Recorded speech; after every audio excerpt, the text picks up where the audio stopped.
నమస్తే, welcome to RTV. నేను రాజేష్. ప్రస్తుతం ఎన్నికల్లో తెలంగాణ చూసుకున్నా, ఇప్పుడు ఆంధ్రప్రదేశ్ ఎన్నికల్లో కూడా భర్తలకి సీట్ ఇస్తే భార్యలు కూడా ఆయన తరపున ప్రచారం చేయడం, ఆయన మద్దతుగా ప్రజల్లోకి వెళ్ళడం జరుగుతుంది. ప్రస్తుతం మంగళగిరి నియోజకవర్గ వైసీపీ ఇన్ఛార్జి గంజి చిరంజీవి ఇక్కడ ఇన్ఛార్జిగా ప్రకటించారు. ఆయన రాబోయే ఎన్నికలు ఆయన ఇక్కడ వైసీపీ నుండి పోటీ చేయబోతున్న నేపథ్యంలో గంజి చిరంజీవి వైఫ్ గంజి రాధా గారు ప్రస్తుతం మనతో ఉన్నారు. గంజి చిరంజీవి తరపున ఏ విధంగా ప్రచారం చేయబోతున్నారు, ప్రజల్లోకి వెళ్ళబోతున్నారు? ఎందుకంటే 2014 ఎన్నికలు ఆమె కూడా గంజి చిరంజీవి తరపున ప్రచారంలో పాల్గొన్నారు. ప్రస్తుతం గంజి రాధా గారు ఉన్నారు మనతో మాట్లాడుతూ. సార్, మేడం నమస్తే. మేడం, మీ హస్బెండ్కి ఇప్పుడు వైఎస్ఆర్ కాంగ్రెస్ పార్టీ తరపు నుంచి మంగళగిరి ఇన్ఛార్జిగా ప్రకటించారు. ఎన్నికల్లో పోటీ చేయబోతున్నారు. మీ పాత్ర ఎలా ఉండబోతుంది? మీ హస్బెండ్ తరపున ఏ విధంగా ప్రచారం చేయబోతున్నారు? ముందుగా మన రాష్ట్ర ముఖ్యమంత్రి జగన్మోహన్ రెడ్డి గారికి మా కుటుంబం మొత్తం తరపున కూడా మేము ఆయనకి రుణపడి ఉంటామండి. ఆయనకి మా ధన్యవాదాలు తెలుపుకుంటున్నాము.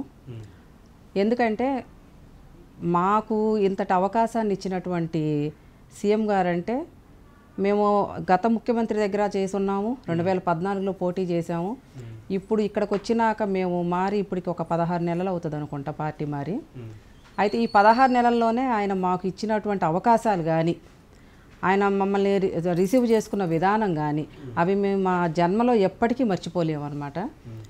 2014లో మాకు సీటు వచ్చినప్పుడు నేను ఎలా అయితే, ఇక్కడ మాది ఇదే ఊరండి, మా నాన్నగారిది ఇక్కడే, మా అమ్మగారు ఇక్కడే, మా అమ్మమ్మ గారు, మా తాతగారు ఈ ఊరి ఫస్ట్ పంచాయతీ ప్రెసిడెంట్గా కూడా చేశారనమాట. మా వాళ్ళంతా కూడా సిపిఐ ఫస్ట్ నుంచి, మా నాన్నగారు, మా తాతగారు, మా అమ్మమ్మ వీళ్ళంతా కమ్యూనిస్ట్ బ్యాక్గ్రౌండ్ మాదంతా. ఇటు వచ్చేసరికి మా మామయ్య గారు కూడా, మా అత్తగారు వీళ్ళంతా కూడా కమ్యూనిస్టులు సేమ్. సో మాకు మా బంధువులు కానీ అందరు ఫ్రెండ్స్ కానీ మాకు ఈ నియోజకవర్గంలోనే ఎక్కువ ఉన్నారు.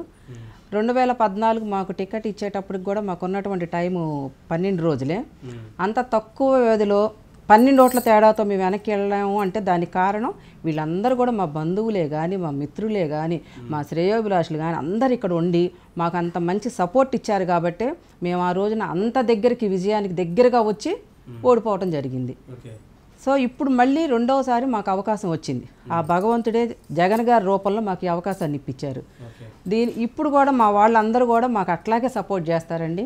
నా బంధువులే కానీ, మా స్నేహితులే కానీ, మా శ్రేయోభిలాషులు, మళ్ళీ మా ఇటు అత్తయ్య గారి తరపున ఉన్నటువంటి మా పద్మశాలి సంఘాలే కానీ, ఎస్సీ ఎస్టీ మైనార్టీలు కానీ అందరూ కూడా ఈ సార్ అంటే చాలా అభిమానంగా ఉంటారు ఇక్కడ. మా బావగారు కూడా అన్ని పద్మశాలి సంఘాల్లో ఉంటారు. మా బావగారి సపోర్ట్ కూడా బాగా ఉంటుంది. ఇక్కడ ఉన్నటువంటి మాస్టర్ వీవర్స్ని కానీ అందరినీ ఇటు మా బావగారు కవర్ చేస్తారు. కాపు సామాజిక వర్గానికి సంబంధించిన మా బంధువుల్ని కానీ, మా స్నేహితుల్ని కానీ అందరినీ కూడా నేను డోర్ టు డోర్ తిరిగి, ఏమీ లేదు వాళ్ళకి జరిగినటువంటి విషయాల్ని, మాకు జరిగిన అన్యాయాన్ని వాళ్ళకి చెప్పి, మాకు ఇప్పుడు మళ్ళీ రెండవసారి అవకాశం వచ్చింది కాబట్టి మాకు సపోర్ట్ చేయమని నేను కోరటం జరిగిద్ది. వాళ్ళు తప్పకుండా చేస్తారు మాకు. అంటే మేడం, మీకు 2014-19లో తెలుగుదేశం పార్టీలో ఉన్నారు మీ హస్బెండ్, మీరు కూడా ప్రచారం చేశారు. కానీ ఇప్పుడు ఆ పార్టీ మీ హస్బెండ్కి అన్యాయం చేస్తుంది అనుకుంటున్నారు. ఇప్పుడు వైఎస్ఆర్ కాంగ్రెస్ పార్టీ ఇన్ఛార్జికి ఇచ్చింది, తెలుగుదేశం మీ హస్బెండ్కి అన్యాయం చేస్తుంది అనుకుంటున్నారా? ఏం చెప్తారు? అంటే ఒక రకంగా చెప్పాలంటే అండి, ఆ పార్టీ అన్యాయం చెయ్యలేదండి. ఎందుకంటే వాళ్ళు అన్యాయం చేసినట్టు కాదు, వాళ్ళు అలా చూడబట్టే మాకు ఇంత గొప్ప అవకాశం వచ్చింది. వాళ్ళు అలా చేయబట్టే మేము పార్టీ మారాం కాబట్టి మాకు ఇన్ని అవకాశాలు వచ్చినాయి. దేవుడు లాంటి జగన్ గారు మమ్మల్ని చాలా ఉన్నతమైన స్థితికి తీసుకెళ్లాలనేసి మాకు చాలా గొప్ప గొప్ప అవకాశాలు, చేరిన అతి కొద్ది వ్యవధిలోనే మాకు అన్ని అవకాశాలు ఇచ్చారు ఆయన. అది మరి అక్కడ నుంచి వచ్చేయబట్టే కదండి. అంటే వాళ్ళు మాకు మేలు చేసినట్టే. వాళ్ళు పొమ్మనకుండా పొగబెట్టినందుకు మేము ఇటు వచ్చాం. లేకపోతే వచ్చుండే వాళ్ళం కాదు, మేము ఎక్కడ వేసిన గొంగలు అక్కడే అన్నట్టు ఉండుండేవాళ్ళం. ఈ రోజుకి ఇటు వచ్చాం కాబట్టి మాకు ఇన్ని అవకాశాలు వచ్చింది. ఇటు రావటం చేసింది వాళ్ళే కాబట్టి వాళ్ళకి ధన్యవాదాలు చెప్పుకోవచ్చు మేము. అది అంటే అటువైపున ఇప్పుడు నారా లోకేష్, వాళ్ళ తండ్రి చంద్రబాబు, పెద్ద నాయకులు వాళ్ళంతా కూడా పార్టీ అధ్యక్షులు, పార్టీ జాతీయ ప్రధాన కార్యదర్శి. అంటే మీ హస్బెండ్ గట్టిగా ఎదుర్కోగలుగుతారు అనుకుంటున్నారా? వాళ్ళకి అంటే కొంత ఆర్థికంగా ఏది చూసినా కొంత బలంగా ఉంటారు వాళ్ళు. అవును, వాళ్ళు ఆర్థికంగానే బలంగా ఉంటారండి. మానసికంగా, ఆత్మీయంగా, స్నేహభావంగా, ఇక మిగతా అన్ని విషయాల్లో బలంగా ఉండేది మేమే ఇక్కడ. ఎందుకంటే ఇక్కడ మా సామాజిక వర్గం ఉంది, మా వారి సామాజిక వర్గం ఉంది. మీకు ఇంకొక విషయం చెప్పాలి, మా కోడలు కూడా ఇక్కడ బ్రాహ్మణ సామాజిక వర్గానికి చెందిన ఆవిడ. సో మా కోడలు తరపు వచ్చాయి, మాకు వస్తాయి. ఇంతమంది బలం మాకుంది కాబట్టి మేము ఈజీగానే గెటాన్ అవుతామనేసి మాకు నమ్మకం. వీటన్నిటికన్నా కూడా ప్లస్ ఏంటంటే జగన్మోహన్ రెడ్డి గారు. ఆయన్ని చూసిన వాళ్ళు ఎవరైనా సరే ఆయనకి వెయ్యాల్సిందేనండి. ఎందుకంటే ఆయనలో ఉన్న మంచితనం అది.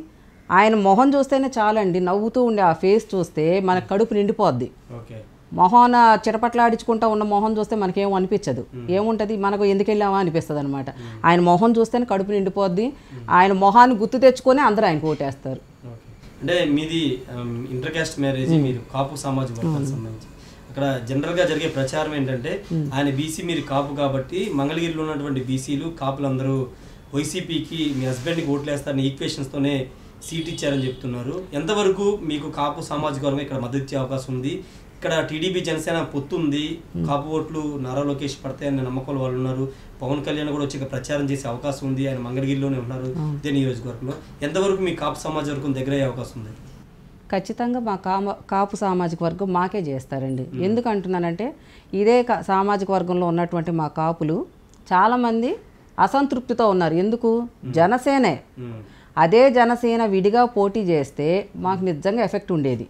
కానీ వాళ్ళు వెళ్ళి మళ్ళీ ఆ టీడీపీ బుధాన్ని మోస్తున్నారు. అది మా వాళ్ళు ఎవ్వరికి నచ్చట్లేదు.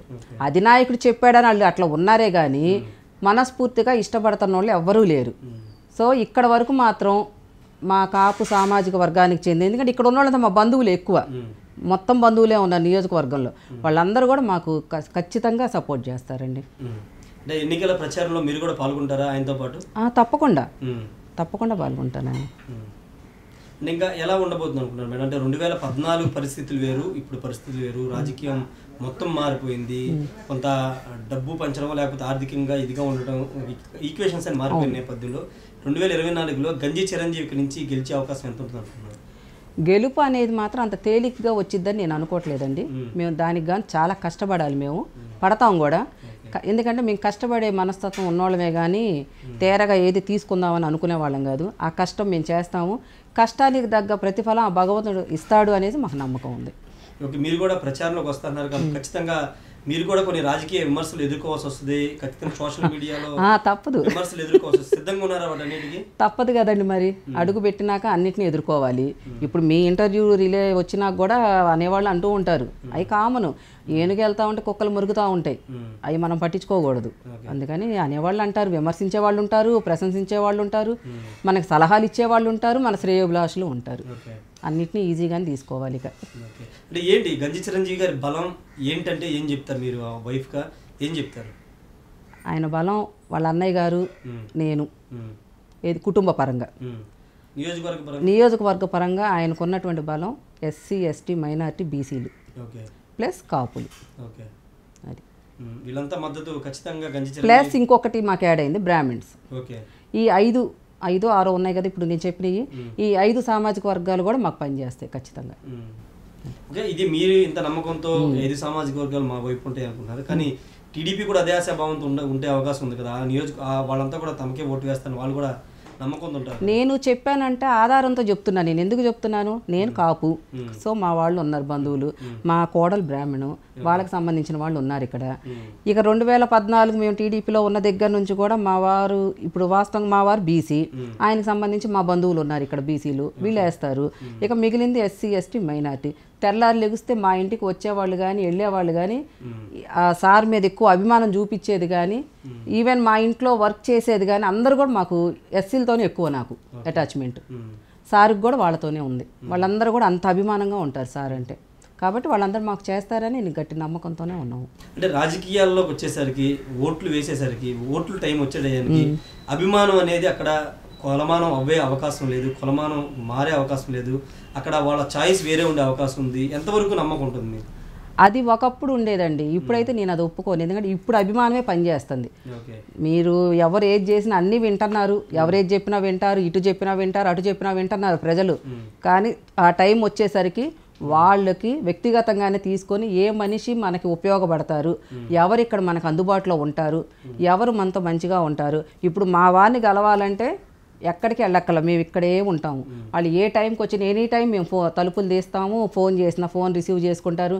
మాకు ఇక్కడ 3 పిఏలు ఉండరు, గన్మెన్లు ఉండరు, వాళ్ళని ఆపటాలు ఉండవు. అంటే సపోజ్ రేపు ఏదైనా గన్మెన్లు వచ్చినా ఆపటాలు అనేది ఉండదు ఎవరిని కూడా. వాళ్ళు ఊరికి అట్లా ఉంటారు అంతవరకు వాళ్ళు డ్యూటీ చేయటారు, అంతేగాని ఎవరిని ఆపటాలు ఉండవు. ఎవరైనా వచ్చి మా ఇంట్లో హాల్లోకి వచ్చి కూర్చోవాల్సిందే. మేము ఎవరిని కాదనేది ఉండదు, అసలు ఎవరు ఆగరు కూడా, మేము ఆపం కూడా. అయితే వేరే వాళ్ళు వస్తే వాళ్ళకి ఆ అవకాశాలు ఉండవు. అసలు వాళ్ళు ఎక్కడుంటారో తెలియదు, ఎప్పుడు ఎక్కడుంటారో తెలియదు. ఉంటారు ఇందులో, ఎప్పుడు ఉంటారు, ఏ రోజు ఉంటారో తెలియదు. 2 రోజులు ఇక్కడ ఉంటే 3 రోజులు ఇంకటైనా వెళ్ళిపోతూ ఉంటారు. ఎవరైనా కావచ్చు అది. మిగతా వాళ్ళు ఎవరున్నా అంతే జరుగుతుంది. మరి ఇంక మనకున్నది ప్రత్యర్థులు వాళ్ళే కదా, ఇప్పుడు గట్టి ప్రత్యర్థులు వాళ్ళేగా, వాళ్ళ గురించే చెప్తున్నాను. ఫైనల్గా ఏం చెప్తారు? రేపు పొద్దున ఆల్రెడీ ఇన్ఛార్జిని ప్రకటించారు, కొంత వివాదం నడుస్తుంది, అది పక్కన పెడితే కనుక ఎలాంటి అవకాశం ఉంటుంది అనుకున్న గంజి చిరంజీవి గారి గెలుపుకి ఎలాంటి అవకాశం ఉంటుంది? చెప్తున్నాను కదండి, గెలుపు అనేది తేలికగా అయితే రాదు. మేము కష్టపడాలి, బాగా కష్టపడతాము. కష్టాన్ని తగ్గ ప్రతిఫలం ఆ భగవంతుడు ఇస్తాడు మాకు. ఎందుకంటే మేము ఎవరికి అన్యాయం చేసిన వాళ్ళం కాదు, ఎవరు సొమ్ము తిన్న వాళ్ళం కాదు. మాకు తోచినంత వరకు మేము సోషల్ సర్వీస్ చేయడానికి ముందే ఉంటాము. ఈయన రాజకీయాల్లోకి రాకముందు నుంచే ఈయన ఎన్నో దాన ధర్మాలు చేసి ఉన్నారు. ఆయన అవి అసలు మాకు తెలియని కూడా చాలా ఉన్నాయి. అడిగిన వాళ్ళకి అడిగినట్టు చాలామంది పిల్లల్ని చదివించారు ఈయన. చాలామందికి ఇప్పుడు చైర్మన్ అయినాక చాలామందికి ఉద్యోగాలు ఇచ్చినవి ఉన్నాయి. ఎక్కడ కూడా సింగిల్ పైసా తీసుకున్నది లేదు, ఏమీ లేదు. మేము చేయగలిగింది మా శక్తికి ఉన్నంత వరకు మేము ఆయన చేస్తానే ఉన్నారు. అది ఈ రోజు వచ్చింది కాదు, ఎప్పటి నుంచో చేస్తున్నాం. మేము రాజకీయాల్లోకి రాకముందు నుంచే ఉంది. అలాంటి వ్యక్తిని ఈ నియోజకవర్గ వాళ్ళు వదులుకోరండి. అందరికీ తెలుసు గంజి చిరంజీవి మెంటాలిటీ ఏంటి అనేది. ఆయనకున్నదల్లా ప్లస్ ఏంటంటే ఫ్రెండ్లీ నేచర్. చిన్న లేదు పెద్ద లేదు, ఎవరితో అయినా ఫ్రెండ్లీగానే ఉంటారు ఆయన. ఎక్కడ కూడా నేను ఇంత సంపాదించాను అనే ఇదిగా అహంభావంగానే చూపించరు. అసలు ఎప్పుడన్నా ఎవరైనా వచ్చి, చెప్తున్నాను కదా ఓపెన్గా, ఎవరన్నా వచ్చి మాకు బాగా లేట్ అవర్స్ అయ్యి ఇంట్లో నేనేదన్నా కొద్దిగా విసుగుపడ్డా అసలు మమ్మల్ని కోపడతారు, ఆయన ఒప్పుకోరు. అది ప్రజలు మన కోసం వచ్చారు, మనం చూడాలి. అంటే మీ కారణంగా, అంటే ఒక 30-40% మీ కారణంగానే గంజి చిరంజీవికి సీట్ వచ్చింది అంటున్నారు. కాపు సామాజిక వర్గం కూడా యాడ్ అయింది కాబట్టే గంజి చిరంజీవికి సీట్ వచ్చింది అనే ప్రచారం, దాని మీద మీరు ఏ కామెంట్? వాస్తవేనండి. ఈ పార్టీ కాదు, 2014లో వచ్చింది కూడా అలాగే. ఇద్దరు ఉన్నారు, వాళ్ళకి ఉపయోగం. ఇక్కడ ఉన్న పెద్ద సామాజిక వర్గాలు ఆ 2 ఉన్నాయి. సో అవన్నీ ఉపయోగపడతాయనే ఇస్తున్నారు. రాజకీయాలు అవన్నీ క్యాస్ట్ ఈక్వేషన్స్ చూసుకునే కదా ఈరోజు ఇస్తుంది. అలాగే ఇచ్చారు. ఇచ్చినందుకు మా వాళ్ళు ఒకసారి అట్లాగే నిలబెట్టారు. సో ఇప్పుడు కూడా మాకు ఆ సహాయ సహకారాలు వాళ్ళకి పూర్తిగా అందిస్తారు, అందులో ఎటువంటి డౌట్ లేదు. మొత్తంగా అయితే గెలుపు మీద చాలా నమ్మకంగా గంజి రాధా గారు ఉన్నారు. ఎందుకంటే 2014లో క్యాంపెయిన్ చేశారు. క్యాంపెయిన్ చేసినప్పుడు అక్కడ గ్రౌండ్లో రియాలిటీ వాస్తవ పరిస్థితులు ఆమెకు తెలుసు. అప్పుడు దాదాపు కేవలం 12 ఓట్ల తేడాతోనే ఓడిపోయారు. డబ్బు ఖర్చు పెట్టుకోకుండా, రాజకీయ నేపథ్యం లేకోకుండా కేవలం 12 ఓట్ల తేడాతో మాత్రం ఓడిపోయారు. ఇప్పుడు ఖచ్చితంగా జగన్ పెట్టిన నమ్మకాన్ని నిలబెట్టుకుంటాము, ఇక్కడ మాకున్న అడ్వాంటేజ్ ఖచ్చితంగా బీసీ, ఎస్టీ, ఎస్సీ మైనారిటీలతో పాటు కాపు సామాజిక వర్గం కూడా తమకు అండగా ఉంటుంది, మా బ్రాహ్మణ ఓటు కూడా తమకే పడుతుందనే ధీమాలో ఉన్నారు. ఏదేమైనప్పటికీ గంజి చిరంజీవి గెలుపు కోసం ఖచ్చితంగా కష్టపడతారని ఆయన వైఫ్ రాధా చెప్తున్నారు. Camera person ఫండితో Rayesh RTV, Mangalagiri నుండి. మరిన్ని వీడియోస్ కోసం ఛానల్ ని సబ్స్క్రైబ్ చేయండి, లేటెస్ట్ అప్డేట్స్ కోసం వాట్సాప్ ఛానల్ ని ఫాలో చేయండి, అండ్ లింక్ డిస్క్రిప్షన్ లో ఉంది.